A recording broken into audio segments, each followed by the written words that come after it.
Olá, amigos do canal Asa. Meu nome é Peter Biondi, eu sou consultor, professor e jornalista na área de aviação, com especialização na área de Airline Airport Management, falando para vocês diretamente de Atlanta, nos Estados Unidos, com comentário de algumas notícias da aviação da semana. Vamos começar com a Gol. A Gol recebeu autorização para operar no aeroporto de Porto, em Portugal. A autorização permite até 5 voos por semana para a temporada do verão europeu de 2026. A notícia mostra o interesse da Gol na Europa e vendo a possibilidade de receber aviões widebody A330-900. A Gol também mostrou interesse em voar para Lisboa e Londres, mas teve os pedidos negados por esses aeroportos já estarem operando na capacidade máxima. A Abra assinou o contrato com a Avalon Leasing para 5 aeronaves A330-900, com opção para mais 2, mas não definiu para qual empresa do grupo iria. Uma reportagem citou que a Gol já está sondando seus clientes sobre o interesse em voos para a Europa. E uma coisa interessante é que no aeroporto de Porto, a Gol teria oportunidade de code share com a TAP, a Air France e KLM. Então isso é muito importante. Muitos voos também da Ryanair e EasyJet. E o único problema do aeroporto que o aeroporto tem é que o aeroporto tem uma pista só, que pode restringir alguns horários de voo. Mas o aeroporto chegou a operar 16 milhões de passageiros por ano. Mas uma coisa interessante é que a Gol operou um widebody, o Boeing 767, durante um período curto, utilizando a frota antiga da Varig. Os voos intercontinentais incluíam destinos para Estados Unidos, Europa e Punta Cana. Na análise do profissional, nosso amigo Casarini, que acompanhou esse processo, esse modelo foi abandonado devido a alto custo operacional e por falta de boas alianças para gerar conectividade. É muito importante, aviões maiores têm custos maiores e foi o problema também da Avianca Brasil, começou a operar um avião maior e tem um custo maior. Então, isso aí fez, na época, a Gol desistir desses voos internacionais. E eu sempre fico pensando, a Gol poderia ter sido uma Azul, e eu sempre penso, né, que talvez seja marketing miopia, né, miopia de marketing, que é a visão limitada de como seus produtos e serviços podem ser usados. Será que eles viram essas possibilidades que a Azul chegou mais tarde e aproveitou? Então, talvez nem fosse um momento adequado, né? Algumas ideias são muito boas, mas não são bem implementadas. E o que aconteceu talvez com essa operação do 767. Uma boa ideia, mas na época talvez não tenha sido muito bem implementada ou talvez não fosse um momento certo para a empresa, né? Mas é interessante que existe uma coisa chamada low cost híbrida, né? Que é uma combinação do modelo low cost com algumas características dessas empresas mais tradicionais. E um exemplo disso é a JetBlue. Então, operar dois modelos de avião não é necessariamente sair desse modelo low cost, mas usar características diferentes de operação. Hoje existe variações de low cost, né? Tem muita coisa diferente hoje aí. Ultra low cost, não tão low cost. Então é muito importante como o low cost está sendo até mal usado às vezes, né? Mas vamos ver o que acontece aí. Eu tenho visto, acompanhado aí as empresas brasileiras se preparando, né? Parece que muita competição aí para o próximo ano aí. Vamos ver o que acontece aí. Agora, uma da área de aeroportos, né, a Motiva, que é a ECCR, anunciou a venda dos seus aeroportos para o aeroporto de Cancún, subsidiária do Grupo Aeroportuário del Sudeste, ASUR, que opera 9 aeroportos no México e outros 7 na América Latina. A transação foi de 11,5 bilhões de reais e inclui assumir uma dívida de 6,5 bilhões. Então parece que eles estavam com uma dívida, não estava fácil operar esses aeroportos, né? Essa foi a maior transação desse tipo no mundo e atraiu mais de 20 interessados da Europa, América Latina e Ásia. O processo deve ser concluído em 2026 e até lá a Motiva continuará operando os aeroportos. E a CCR já há algum tempo anunciou que tinha interesse em simplificar em que áreas eles iam atuar e acredito que outras áreas devem ser muito mais lucrativas, onde eles já têm muito mais experiência aí e deixar aeroportos para quem realmente é aeroporto, né?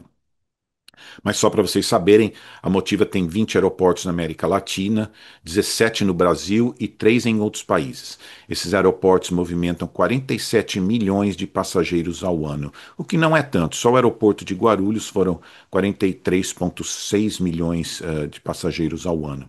A transação ainda depende da aprovação da ANAC e dos credores. A, a Motiva tem os aeroportos de Curitiba, Londrina, Confins, Goiânia, Navegantes e Joinville. E no exterior tem Costa Rica, Curaçao e Equador. E o Grupo Azul, ela tem a sede na Cidade do México, foi fundado em 1998, opera 9 aeroportos no México, incluindo Cancún, 6 aeroportos na Colômbia. No momento, no Brasil, existem 12 concessionárias de aeroportos, com um total de 59 aeroportos concedidos aí. Então vamos ver aí como é que fica essa mudança de dono nesses aeroportos aí. Agora uma da ANAC. A ANAC divulgou os números da aviação brasileira para o mês de outubro e os voos nacionais atingiram a maior movimentação para o mês de outubro desde o ano 2000, com 9 milhões de passageiros domésticos transportados. Esse total só foi superado em 2015 e 2020, com 9,3 milhões de passageiros. O setor internacional também teve recorde de movimentação para o mês, com 2,3 milhões de passageiros voando para o exterior. No total, passaram pelos aeroportos brasileiros 11,3 milhões de viajantes. A demanda doméstica cresceu 9,7% comparado com outubro do ano passado. A demanda internacional cresceu 10% em relação a outubro de 2024. Na carga houve uma queda, na carga doméstica foram 41,1 mil toneladas, uma redução de 7,4% em relação ao ano passado. Carga internacional 78,1 mil toneladas, redução de 7,8% em relação ao ano passado. E tem um Brasil que a gente não conhece, que é o Brasil das empresas, o Brasil de pessoas que têm poder aquisitivo. Eu vi uma pesquisa do IBGE, tem mais ou menos 30 milhões de brasileiros com poder aquisitivo alto, né? Classe A e B, que são 10% da pirâmide.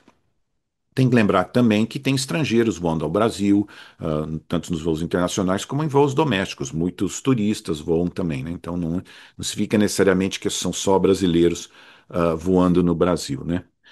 Mas vamos ver aí como é que fica aí a aviação no Brasil aí, que está crescendo aí. E é uma potência. O problema do brasileiro é que sempre só compara com os Estados Unidos. Se você comparar a aviação brasileira com outros países, o Brasil é uma potência, tá? Você vê em alguns países, para você ter 30 milhões de possíveis viajantes, é algo muito grande aí, comparando com o resto do mundo, o número de aeroportos que o Brasil tem. Então, a aviação no Brasil é impressionante, tá? Agora, sobre a Venezuela, né? Várias empresas aéreas internacionais cancelaram voos para a Venezuela depois que o FAA americano alertou os pilotos sobre os perigos de voar em uma área com aumento de atividade militar. A Ibéria, TAP, Avianca, Gol e Latam cancelaram voos para a Venezuela e os sites de monitoramento de voos têm mostrado aviões se desviando do espaço aéreo venezuelano e até aviões militares. Hoje mesmo recebemos algumas imagens desses sites de monitoramento mostrando aviões militares na área. E uma coisa interessante sobre a Venezuela é que você paga para sobrevoar a Venezuela, né? Os aviões do Brasil pagam. E esse preço ele é baseado no peso da aeronave e a distância voada.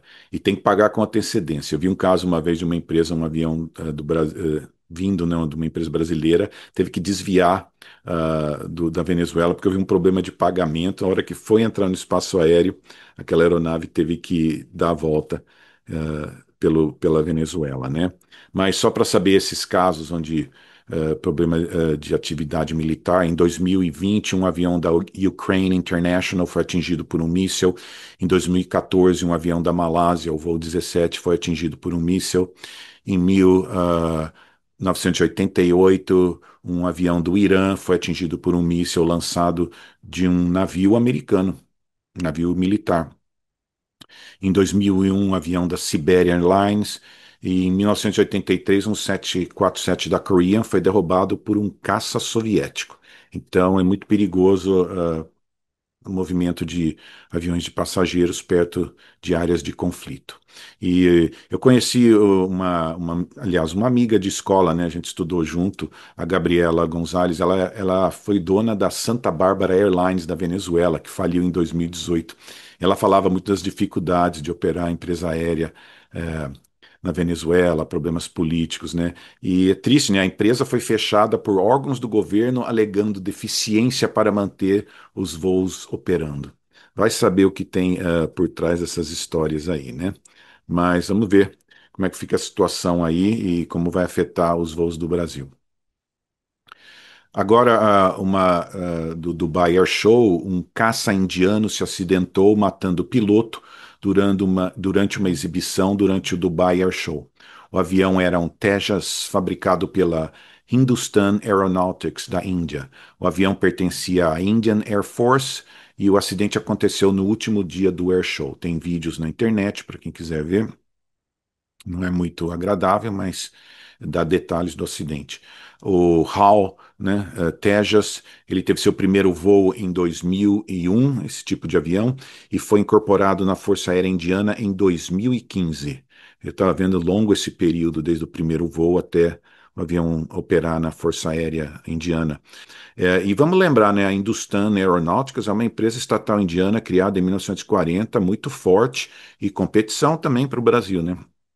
Só para você ter uma ideia, ela tem um contrato de US$ 1 bilhão para fabricar peças para a Boeing.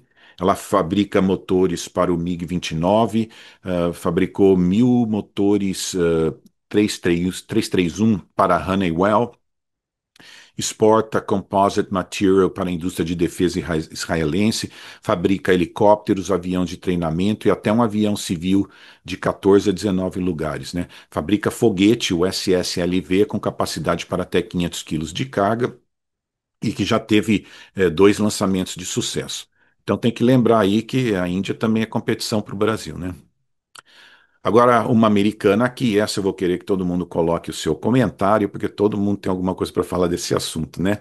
Que é o secretário de transporte americano, Sean Duffy, está lançando uma campanha chamada A Época de Ouro das Viagens Começa com Você. A campanha serve para trazer o assunto sobre cortesia e classe nas viagens aéreas. O Duff disse que essas ideias farão a experiência de voar melhor para o público e também trará segurança para passageiros, gate workers, comissários e pilotos. Desde 2019, o FAA registrou um aumento de 400% de brigas que chegam até violência física.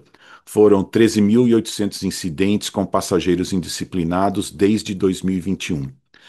Passageiros indisciplinados aumentaram em 6 vezes entre 2020 e 2021.